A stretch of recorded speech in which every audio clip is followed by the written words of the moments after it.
Welcome to Round 3 Studio, January 17th, 2025. I just wanted to share a word of encouragement with you today out of James chapter 1, verses 2 through 4. Consider it pure joy whenever you face trials of many kinds, because you know that the testing of your faith develops perseverance.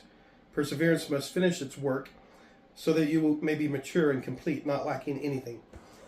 That verse resonates with me right now just because I've been dealing with a fungus infection, a mold infection in my lungs called penicillium since August 18th.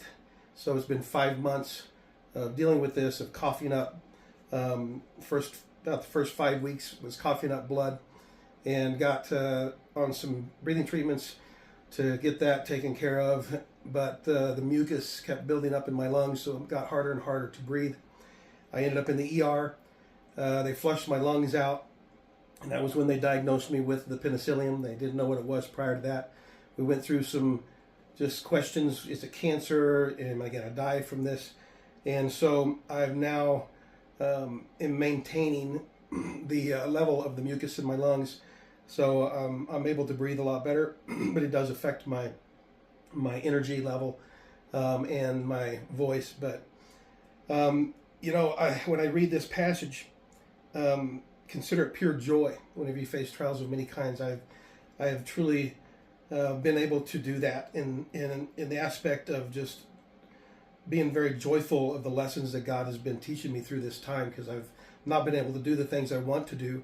I've not been able to do some of the work that I need to do and that requires physical activity. But He is teaching me so much about priorities and perspectives, and I wouldn't trade that for the world.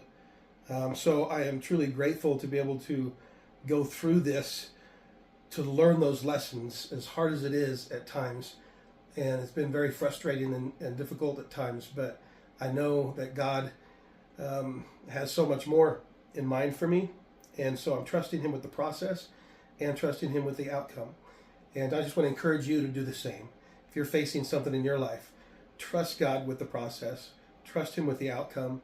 He has something that He wants to teach you through it. And no matter what we face in this life, suffering-wise, we know that Jesus suffered so much more for us, and especially when He went to the cross and died for our sins. So put your hope in Him. He's got your back.